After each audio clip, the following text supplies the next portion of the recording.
Hey, either I'm wearing a dark shirt against a dark background, or I am just a talking head. Well, at any rate, a couple of decades ago, I was invited to be a guest on a radio show hosted by a rock and roll Hall of Famer named Joey Reynolds.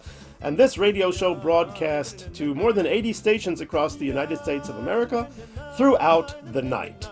And I was on at the same time as an African-American comedienne who was about to start a sitcom. A really nice lady, she was very funny, we hit it off very well, and our discussion was fairly lively on air. I was on because I was a curiosity, an Orthodox rabbi who writes music and makes a recording, so they wanted to have me on for that. And so the time came when Joey said, okay, let's play a song from your CD. I'd like to play the first one. What's it about? What's it called? So, well, in English it's called a melody, but it's written the Hebrew name, and the Hebrew name is spelled in the following fashion. Right, and if you pronounce it with the Hebrew inflection, it may pass, because it would be a nigun.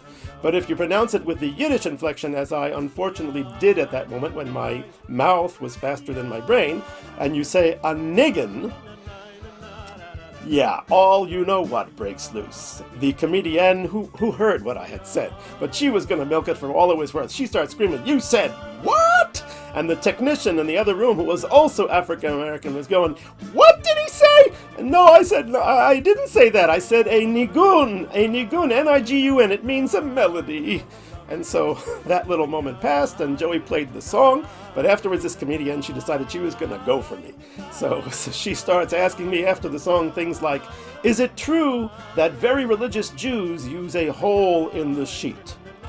So I'm thinking, how to answer that. I gave some kind of, gobbledygook answer like, well, modesty is important. It's not exactly a hole in the sheet, and so forth and so on, and whatever. So my time in the interview was over, and I'm driving home, and I tune in on the radio to the continuation of the show, and then they're having call-ins with questions, and one farmer from Oklahoma calls in and says, "Hey, how come you were giving that nice Jewish boy such a hard time?" And I'm thinking, thank you, farmer from Oklahoma. I guess the moral of the story is, be careful what you say and how you say it, not to give the wrong impression. Ha!